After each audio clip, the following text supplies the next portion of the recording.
Renegade River in Spring Lake wants to buy your used handguns and hunting guns. Renegade River, your hunting, camping, and survival store. Stop in and check out their new and used firearms, sporting goods, Army and Navy supplies, and survival gear. Downtown Spring Lake, next to the police station. Be a survivor, not a statistic. Renegade River in Spring Lake has new and used handguns, hunting guns, sporting goods, and survival gear. Protect your rights and your freedom. Ask about their CPL classes. Renegade River, next to the police station in downtown Spring Lake. The Talk of Muskegon. News Talk 1090, WKBZ.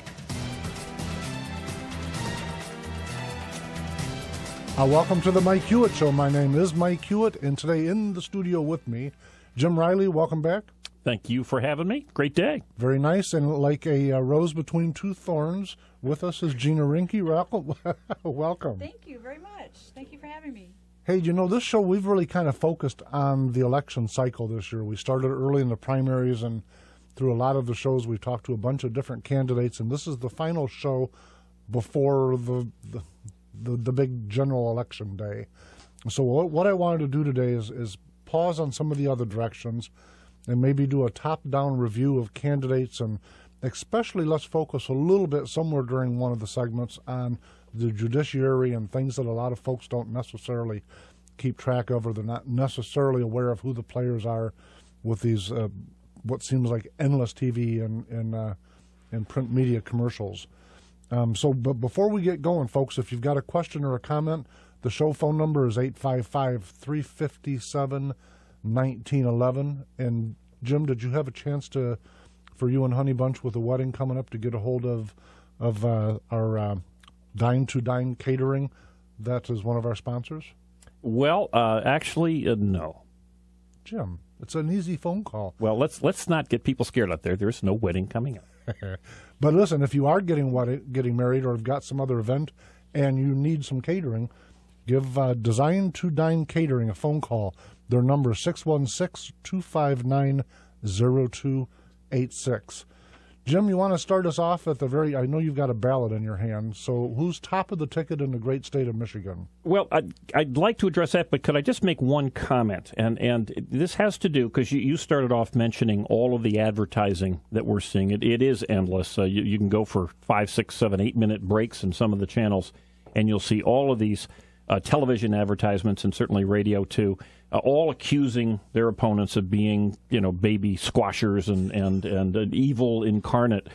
But much of this has one simple reason, and remember that life isn't always so simple that one little fix makes everything wonderful. And one of the reasons that we have this extended advertising blitz is because we have essentially in Michigan early voting, and that early voting takes the place, or it takes the shape of absentee ballots, which are very easy to get in Michigan. As a matter of fact, anyone who's 50 and older automatically gets a ballot, but anyone who's 18 or older can just walk in and say, I don't expect to be in the area on Election Day, and that you don't have to provide any proof. You don't need to provide an excuse of any sort, and you can get an absentee ballot. And we're seeing now that in some of these elections, more than 50% of the votes cast are absentee ballots. Now, why does that matter? Because absentee ballot voting starts about 6 weeks or two months before Election Day. Right.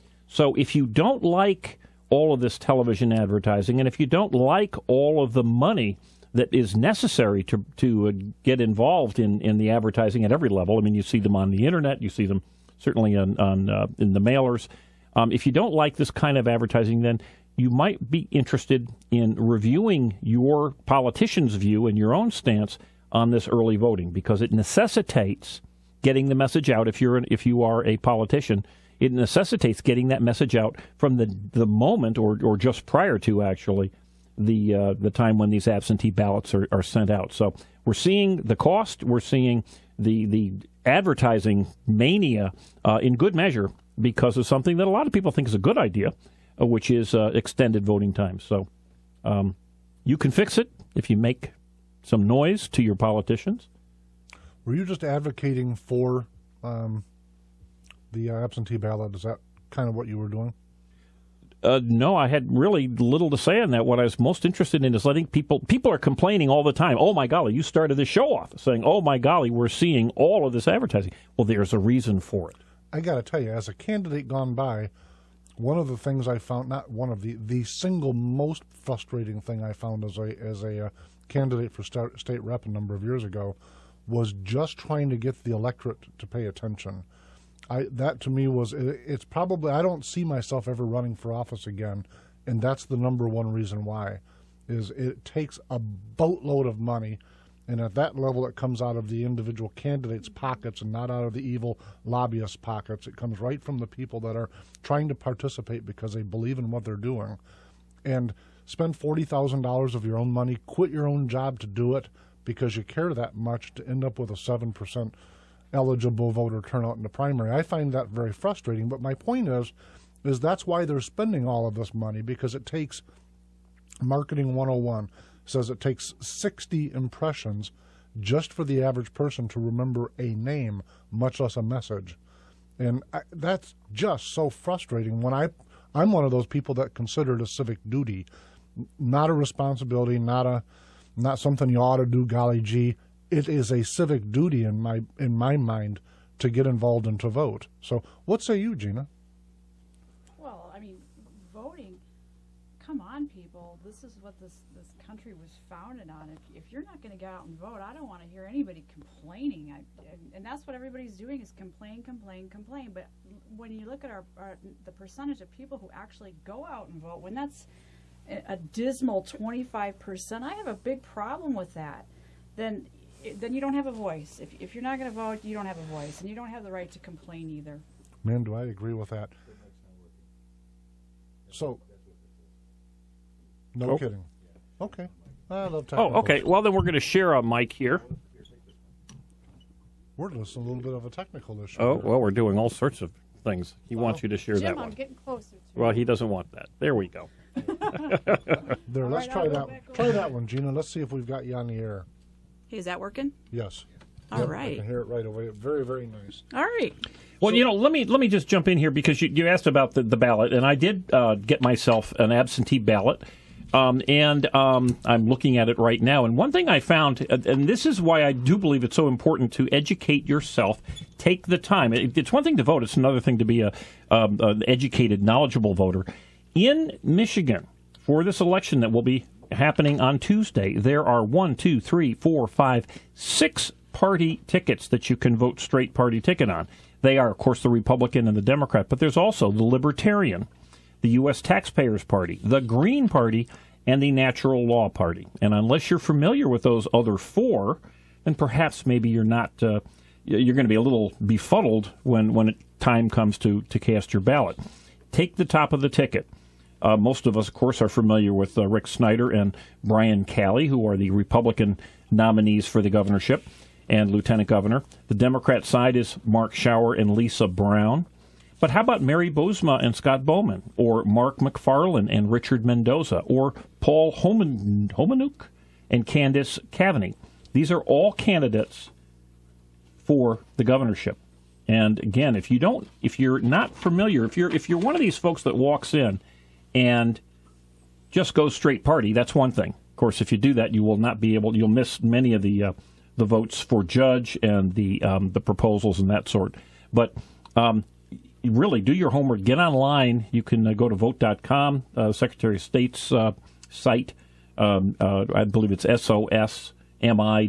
Mm-hmm. Right. And get knowledgeable. But we haven't. I was shocked. 1, 2, 3, 4, 5, 6, or 5, actually. 1, 2, 3, 5 candidates for governor. Right. Now, listen, if you do the math after the fact, all of the second-tier parties will amount to about 3% of the total vote.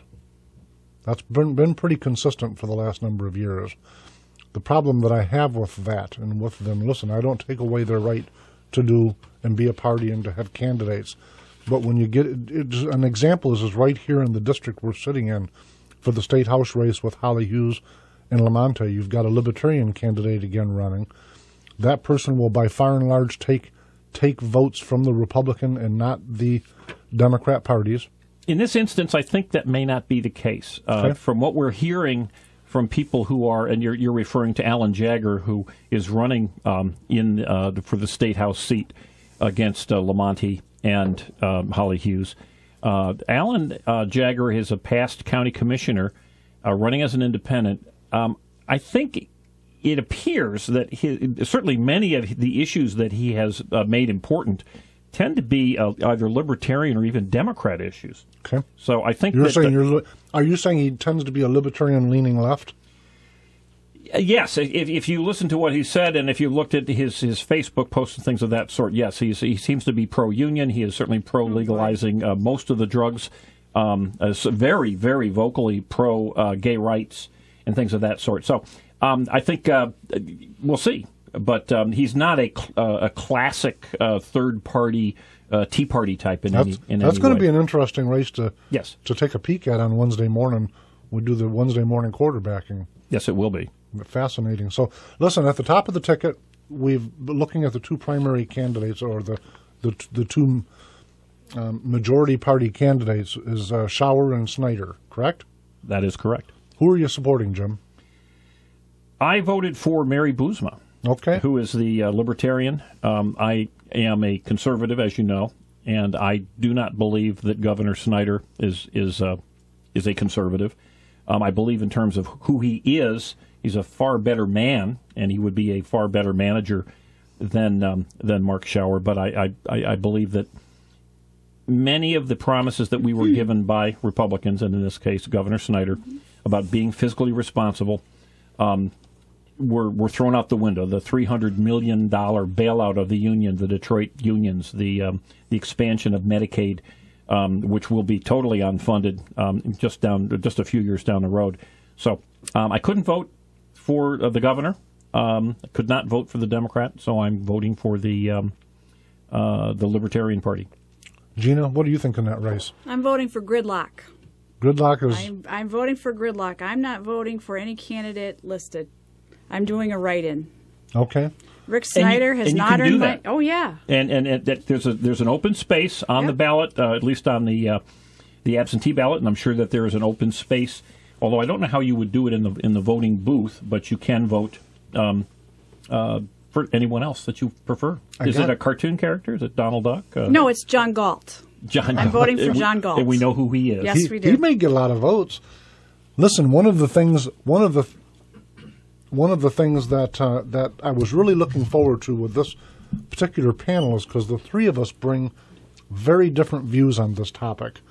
To me, my view, and I think I've articulated over the last couple of years to Oscar's frustration sometimes, but my view of it is that I want to get the most conservative candidate that the electorate will allow. Not the most conservative candidate, I think, because I think to me, that's a fool's mission. I don't think to me, it doesn't mean anything for me to go out and do a principal vote and allow the Democrats to win. That doesn't achieve my... So when I look at Schauer, I find very little, if anything, that I agree with him on. And I don't say that disrespectfully. I don't say it obnoxiously. I just don't agree with the guy. When I look at Snyder, I agree with about 60, maybe 70% of what he's done. I agreed with the partial birth abortion ban. I agreed with the right to work. I agree with a number of things that he was able to do.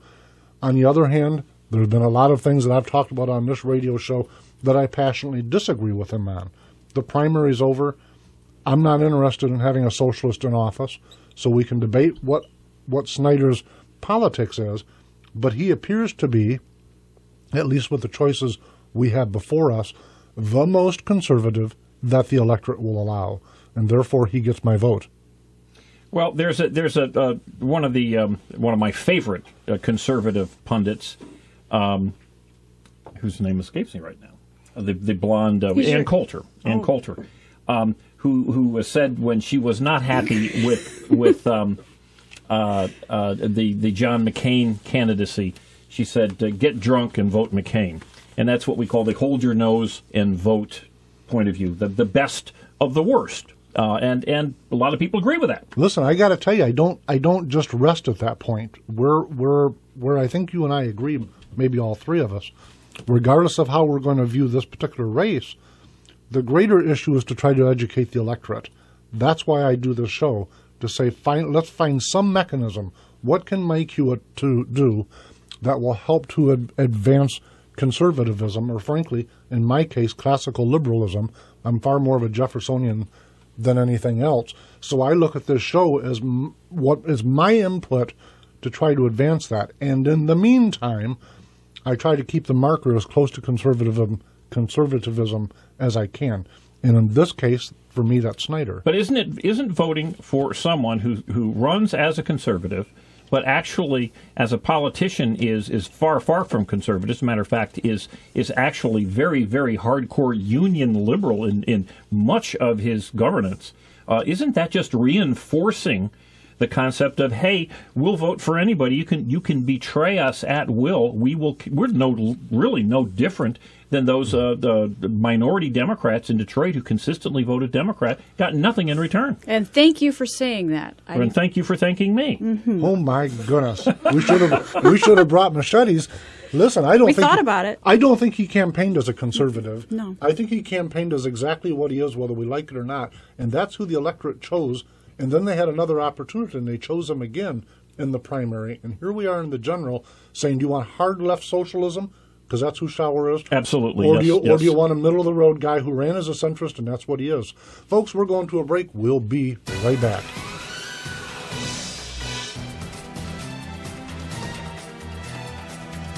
Welcome back to the Mike Hewitt Show. I think we were heading down the path I was hoping we were when we went to a break. But folks, listen, if you want to take part, got a question, have a comment, want to call to disagree with Jim Riley, phone number 855-357-1911. Remember, if you do disagree with me, make sure that you vote on Wednesday.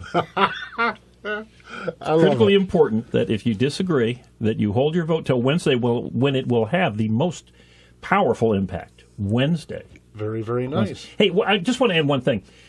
There has been a law or a rule change in voting in Michigan. I believe it was in place the last election.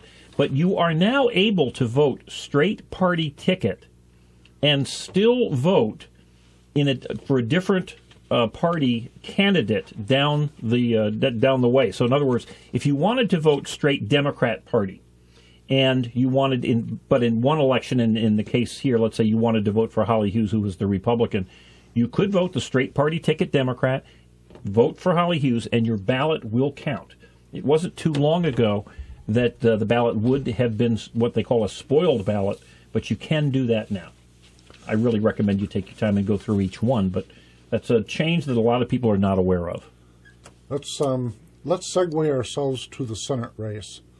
In that race, we've got Gary Peters and Terry Lindland.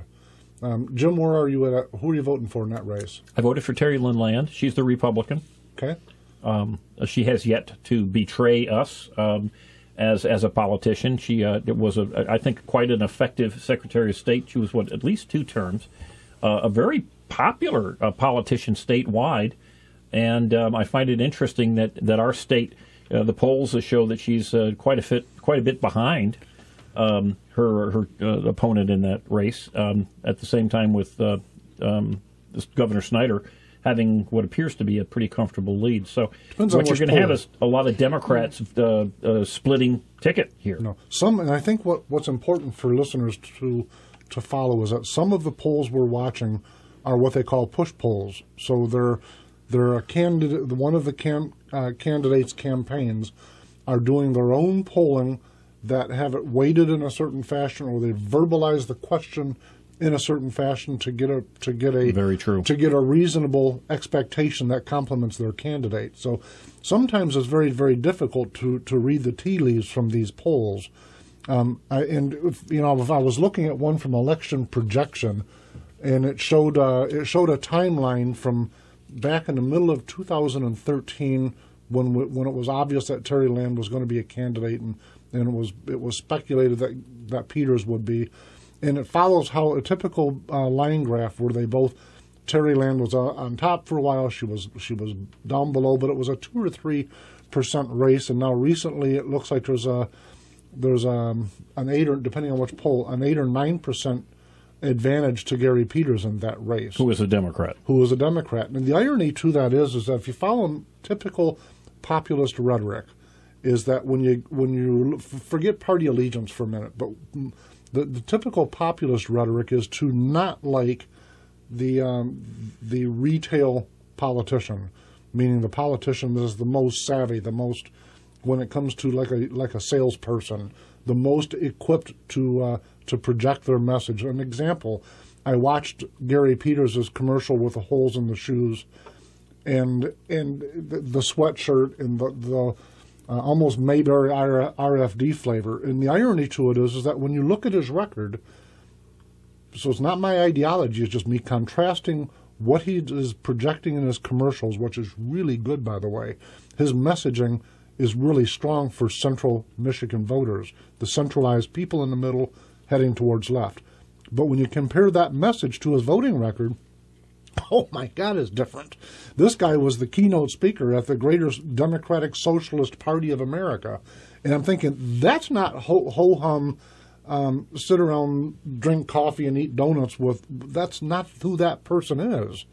Whereas Terry Land, on the other hand, who I've known, I've met her, I can't say I know her, I've met her a number of times. I had an opportunity to spend about 2 hours with her at an event 10 years ago, got to know her very well as Secretary of State in that role. She's not a very well, how should I say, she's not a great retail politician, but she's an honest person. And so when I contrast the two, I think one guy's very, very polished. She's not so much polished. In my mind, he's very dishonest because I look at his voting record and I watch his commercials. There's no connection, but I know her to be honest. So I'm trying to understand the gap in the at least the polling, and it's one of those times in a race where people seem to be supporting exactly what they say they don't want. Does that make sense? Well, we've got a woman here. Terry Lynn Land's initial advertising was aimed clearly at women. Mm-hmm. She appeared to me that her prime reason that she was offering to vote for her was that, unlike Democrat Peters, she had lady parts, and that was kind of the end of her attempts. How did you respond to that, Gina? Well, I've long since held that the Democrats and all of their crazy, the Republicans have created this war on women. I never bought that at all. I think that Terry Lynn Land is a very principled Republican woman. Yeah, and she might not be the most, polished, but she's got some good values.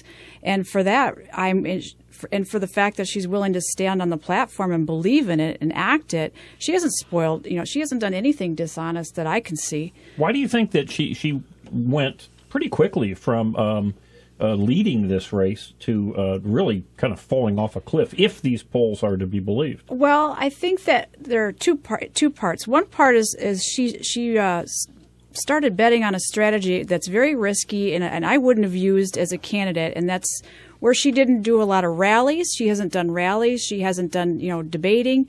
She's just kind of, making campaign stops all over the state. And I've even noticed at some of the Tea Party events, she will send staffers. And this is where I think that this is sending a mixed message. I think she's betting that there's going to be a lot of people who stay home on voting day. And who will stay? The Democrats will stay home because they feel like they've got this race locked up. And I don't think she's sure about that. But, God bless her. I think that she did wrong here. She should be clawing and fighting every single step of the way, and she really hasn't. I think her message has been muddled. But to your point, Gina, when you talk about her absence, in fact, the Detroit News did an article that was titled "Where is Terry Land?" But to your point about her not sending representatives rather to the larger Tea Parties and even some of the county GOP offices, it seemed to me, and I might be all wet on this, but for anyone that's following the grassroots GOP right now, there's a battle going on inside the Republican Party. There sure is. At least on a state level, between those folks that identify themselves as establishment and those folks that frankly identify themselves as grassroots. And I wondered throughout the summer while watching what you articulated if it wasn't her goal to try to stay out of that fray. Oh, that could be. Now, be. whether it was a brilliant strategy or not, we'll find out on Tuesday. But in my mind's eye, I think that was at least part of the goal, was to stay above it. And if that was the goal that was wise, where the football seems to have been dropped, is that there's still an absence of what she's campaigning on. You talk about values. I know her. I know that she's a person of value in terms of family life and all of the things that we talk about on this show. I remember when she was going to be the guest speaker at a fundraising event that I hosted in 2004. I think I've talked about it on here before. It was an absolute whiteout blizzard. Nobody could see anything. And all of a sudden a car pulled up, and it was Secretary of State Terry Land. And she's the last person in the world I would have thought of that would have went ahead and came out that evening to that event. It was poorly attended because of the surprise lake defect snow. But from her vantage point, she gave her word she was going to be there, and she was there, and that was it. I would like to see a lot more politicians. Skip the ideology debate for a minute. I would like to see a lot more honest politicians that said, I gave my word, that's what I'm going to do. So that's, but most that's my people, 2 cents. but the reason for advertising is to get the message to those people who don't go to those kind of parties, who don't say, "Oh, I'm really friendly with Terry Lynn Land." These are the people who care enough to vote, to go out and actually vote, but they're not deeply involved in politics. So you raise money, you spend advertising, you may go on the circuit throughout the state. You may get involved in debates, but the simple fact is you have to have a message. And I've seen, as I'm sure all of us, if not dozens, maybe hundreds of Terry Lynn Land ads. I don't know what she stands for at all.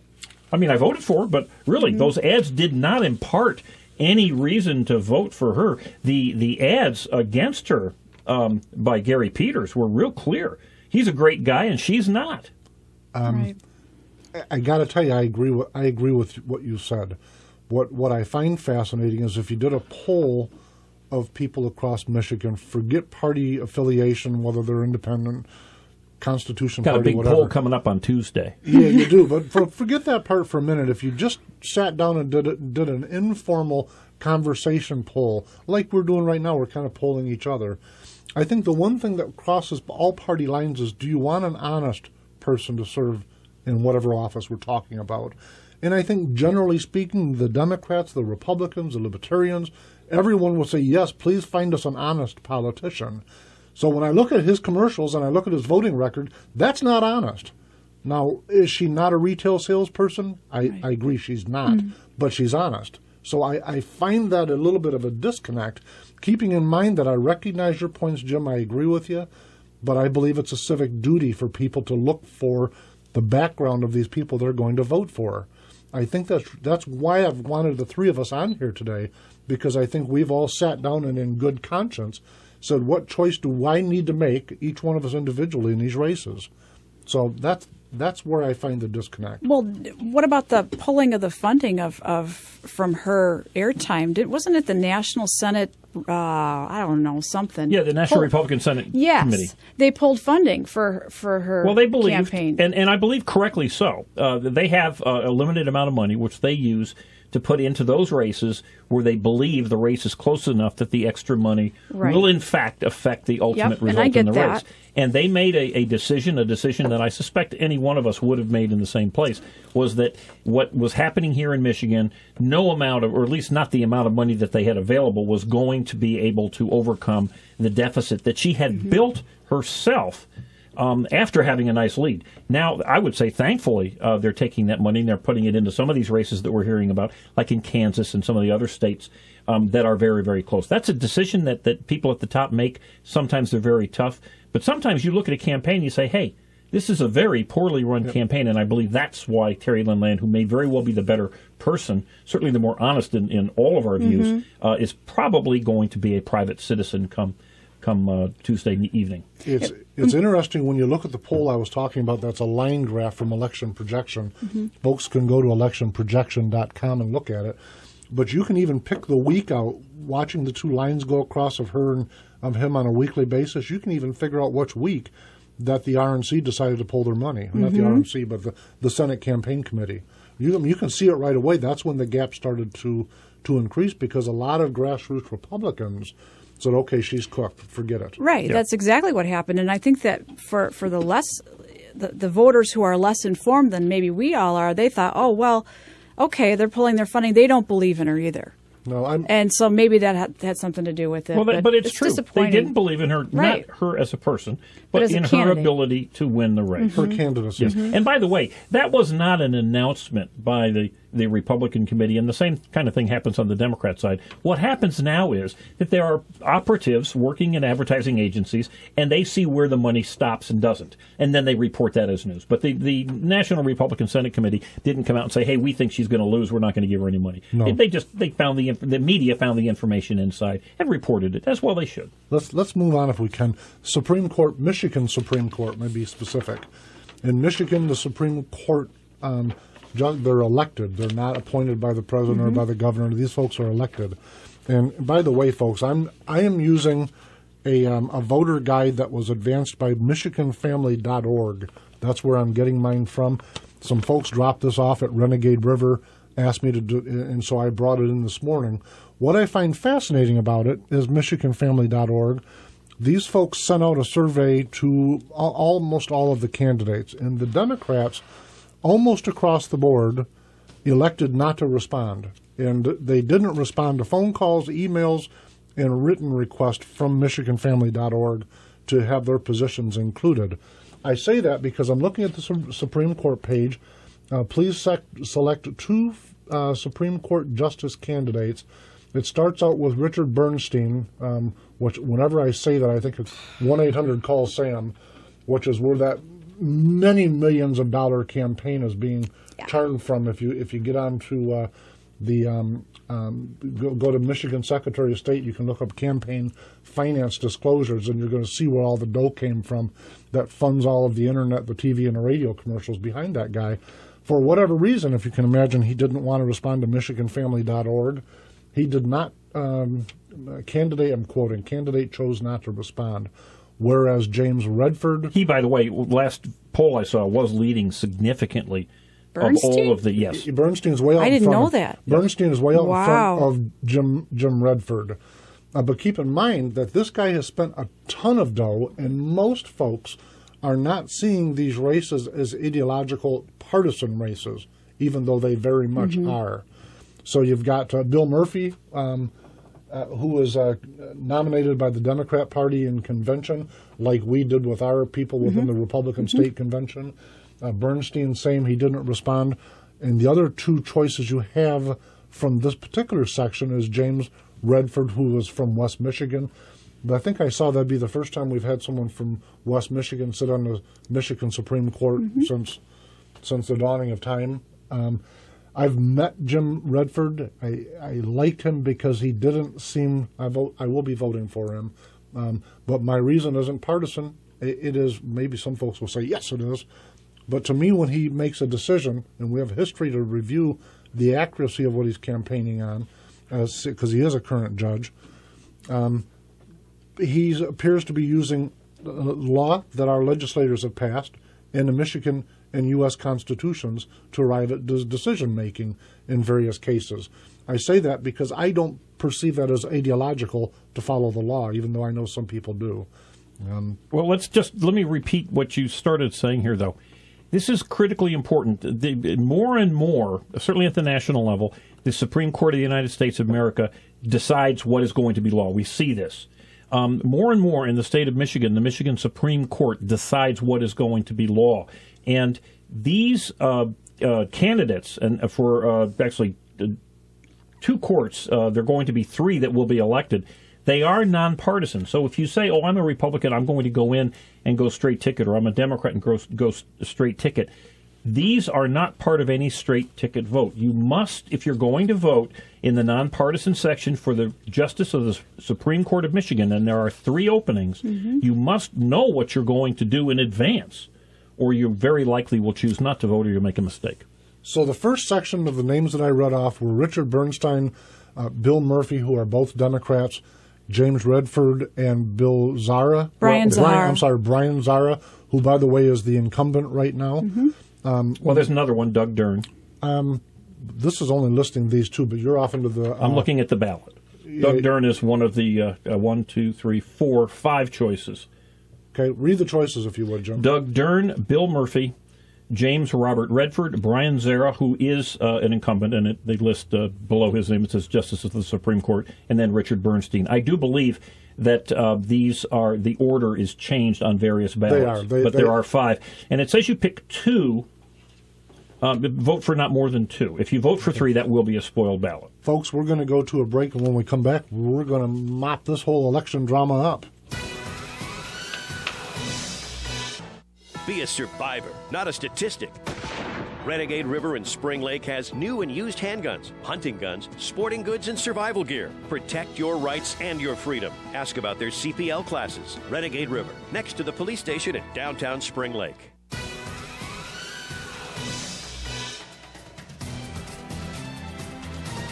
Welcome back to the Mike Hewitt Show. My name is Mike Hewitt, and still with us, Jim Riley and Gina Rinkney. Am I saying it right? No, you got it wrong again. It's Rinky. You're just doing that. I'm sorry, that was way too much fun. Listen, before we dive in, just a couple points of matter. You can find the show on Twitter at Talk Mike Hewitt. You can find us on Facebook at Facebook/The Mike Hewitt Show. So you can message us there. You can call us on the phone at 855-357-1911. And if you have a small business and you wish you had some consulting help, you can get a hold of PolanoConsulting.com. The folks there are extraordinarily well educated and experienced, and can help you chart a new course for your company or better the course that you're on. When we left off, we were talking about the Supreme Court, folks, and one of the things I wanted to make sure that we touched on, to your point, Jim, about how these things are laid out on a ballot, is that there are actually 2 places, one above than another, as I recall. The first is, please select 2 Supreme Court justice candidates. These folks are running for full terms, but there's another section that says, please select one partial term Supreme Court justice.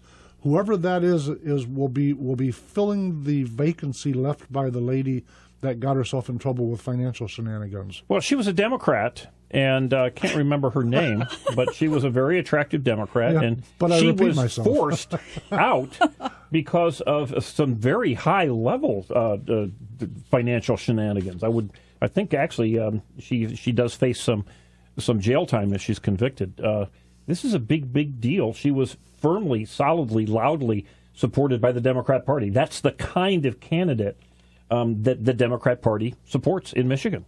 Well, in this case, keeping in mind I had lamented earlier that the Democrats' candidates had, in large part, not responded to requests for information from MichiganFamily.org. However, in this particular instance, Bill Murphy, who's one of their candidates for a full term at Supreme Court, did respond, and so did Deborah Thomas, who's another one of their candidates, only she's running for the partial remaining term. So my votes in that, we can pick 3 as I understand it, will be Jim Redford, it will be Brian Zara, and it will be David Viviano. Those will be Mike Hewitt's votes. Where are you at, Gina? I'm with Mike Hewitt's votes. I'm totally with you on that. Jim, are you picking somebody we've never heard of before? No, I'm not. Well, actually, a few of us have heard of James Robert Redford before, aside from the actor, but I would go with Redford and Zara in the first box there for the 2-year term, and again, I would concur David Viviano. They are solid people who believe in the Constitution of the state of Michigan. Agreed. Let's move on if we can, because we're going to be pushing for time. Next one up, Secretary of State. This is going to be Godfrey Dillard, who's a Democrat, versus Ruth Johnson, who is a Republican incumbent. Ruth Johnson, she's been, as a point of disclosure, she's been a guest on the show, I think 3 times, maybe 4. I've met her a number of times. Listen, I think she's the real deal. I think she's an honest, regular person. She's not a retail politician. She's just a lady that's really doing a superb job. That's my view. She has my endorsement. She has my vote. Where are you at, Gina? I'm with you 100%. Ruth Johnson all the way. Jim? I agree with you. And remember, there are 2 major jobs that she has. One is running the Secretary of State's offices within the budget given. She's been able to do that and keep services up tremendously, moving to online and things of that sort. And number 2, to ensure voter accuracy and keeping voter fraud down. She's done a wonderful job there. I wanted to touch on that point. Thank you, Jim, because I think a lot of people, when they think of Secretary of State, they think of license plates, tabs, that type of thing. And the reality of it is that the person that sits in that chair helps to protect the integrity of our voting system. And I think that's crucial. But I think she's done an admirable job there. But she's also done a lot of other things, like dealing with insurance fraud. And I think so that office is much more broad than just license plate tabs, and I got to go there on my birthday. So she deserves re-election. She genuinely does. Next one up is Attorney General. I don't have all of the second-tier candidates in front of me. I can run them by you. Bill Schuette is the incumbent Republican. Yep. Mark Totten is the Democrat nominee. Justin Altman, the Libertarian. Gerald Van Sickle, the U.S. Taxpayers. And John Anthony LaPietra is the Green Party. So, again, lots of choices here that you want to prepare yourself to see when you get into that polling booth. Okay, I'm just as keeping them with the form we have. I know Bill Schuette. I've met him a number of times as Schuette on duty. I'm not in lockstep with some of his positions. There are some things I wished he would do better, but he does have my endorsement. He does have my vote. I think to your the way you articulated it, Jim, I agree. I think in this case he deserves to be reelected. Gina, what do you think? Same with me. I'm not 100% in lockstep with him either, but I think that overall he's done a fine job, and he gets my vote once again. Okay, we're sitting in the 34th Senate district right now. Is that correct? The state Senate.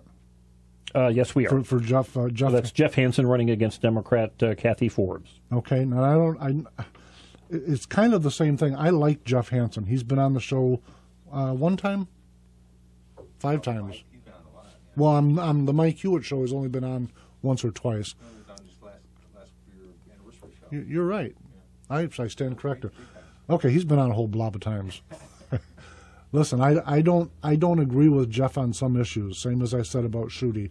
I like him a lot on a personal basis. I think he's an honest guy. He in this case again, he has my endorsement, and I won't be voting for him because I'm not in this district. But this station is.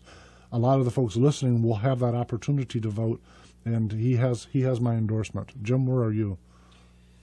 I have yet to fully decide. Jeff this will be his last term as an elected legislator in Michigan. He has drifted like so many multiple elected Republicans. He's drifted far, far to the left. One of 6 Republican senators to join every Democrat senator to expand the totally unfunded expansion of Medicaid in the state of Michigan. But he's running against a woman, Kathy Forbes, who is the Democrat nominee, who is a hardcore and very vocal supporter of the big unions, the public employee unions. She believes in more spending and more taxing. So I think if you know nothing more than that, the difference between the two is pretty clear. One is a traditional Republican, and one is a traditional Democrat. Yeah, like I say, I think what I said in the opening segment remains true. I want the most conservative that the electorate will allow, and I think in the 34th. That's a clear choice there. I really believe that. I think he's a nice fella. I think he's an honest guy. No, I'm not knocked up with him, but I like him a lot. He has my endorsement. Let's, if we can, look at the House race we're sitting in is 91st district, is it? Or 90th for Holly Hughes and That's the 91st. 91st. Okay. Is that your ballot that you've got that has that race, Jim? Yes. Okay. Who are the candidates in total in that race? Okay. The Democrat incumbent is Colleen Lamonti, and she is running against the Republican nominee, Holly Hughes, who, of course, Colleen Lamonti beat 2 years ago. Holly was a one-termer and lost a very close race to Colleen Lamonti, in good measure because there was a third-party candidate in that race, who, in that case, it was Nick Sundquist, right, definitely took Republican Tea Party-style votes away, probably swung that election. In this election, Alan Jagger, who was a past Republican county commissioner, is running as an independent. And so we have an incumbent Democrat, Republican, and a third party who we just talked briefly about. In many would think that he would take votes from Holly Hughes, and he most certainly will. But what he has said and his campaign platform is essentially more Democrat than it is Republican. So it'll be interesting to see how many votes he gets and to whom he benefits. Right now, obviously, if you care about the Republican Democrat, Holly Hughes she was a good, solid Republican when she was state rep, and Colleen Lamonti, a very, very solid, straight down the line Union Democrat. She is a Union Democrat, but listen, we talked about TV ads a little bit, and so I keep hearing she missed 18% of these votes, 20% of those votes. And you know what? I looked it up. She did miss an awful lot of votes. She did miss those votes. That's a truism. That's just not TV commercial. In particular, in the committees where she was had a leadership position, that's even worse. No question about it.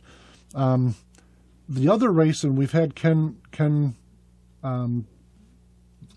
Berman, yes, thank you. Which would be the 92nd. But that's also here within our listener audience, and I wanted to touch on him a little bit. He's got an uphill push against an incumbent Democrat, especially in that district. And you know that race better than me, Jim. Where are you at on Well, that Marcia race? Hovey-Wright is the incumbent Democrat. She's a two-termer looking for her third and last term as a state rep in the district that essentially encompasses the city of Muskegon Heights, and then goes up in clearly a gerrymandered district. But it's been a Democrat forever. It will very likely continue to be a Democrat forever. But for the first time, we really do have a very moderate Republican, Ken Berman, running in that district. I think if you are a Democrat living in Muskegon County and you are going to be voting in this district in the 92nd, and you're thrilled with the way Muskegon County is being managed, if you're thrilled the way that President Obama and the Democrat leadership has been, then you definitely want to vote for the Democrat. But if you're not happy, you have a choice right now, and I think Ken Berman, the Republican, for those of you who have never voted Republican before, this is an opportunity. He would be a very bright guy. So got an MBA from Cornell. Yeah, he's no dummy.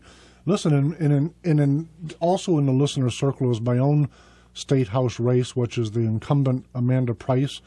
She had Matt Wiedenhoff, who's in the studio, by the way. She had Matt Wiedenhoff as a primary challenger. He's a good friend of mine. He's been a tremendous asset to this show. He's done redid the website. He's been call screening rather. Not very busy today, though, I might add. But been very good. I tell you all that because one of the things I really like about Amanda Price, I don't agree with her. I helped Matt in the campaign. Having said that, one of the things I really like about her, and I wish there were more politicians like this, is that her knowing my position, she sat down and looked me in the eye and told me why she did what she did and stands by her votes. I like people that are honest. I just do. So while I railed against her in the primary, I'm going to use Matt's own words, okay, now it's time to put her jersey on and let's win this one. And so she has my endorsement also. I have a lot of respect for her on a personal basis because I think she's an honest lady.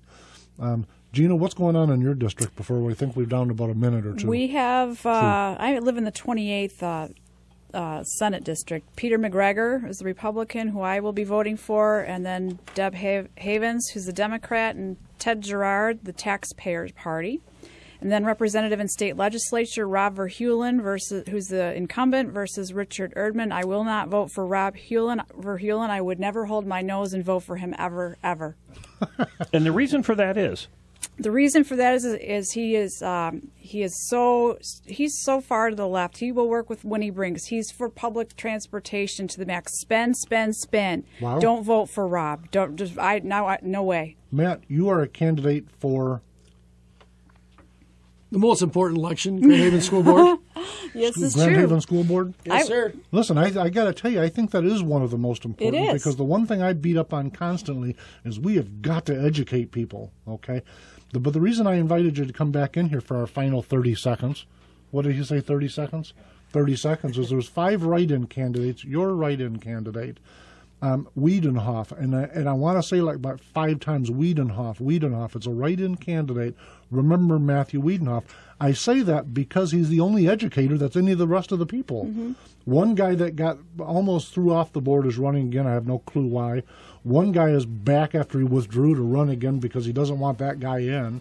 Somebody that says, I don't know what I'm doing. Hall? I can't say that word. Oh, so, okay. folks, listen. Let's not say it. Let's not talk about on that. Tuesday, please do me a favor. Do some research, do your homework, and vote. And we'll see you next Sunday. Thanks, everybody, and thank you, Gina. Thank you. You're welcome. Thanks Thanks, for Jim. having me.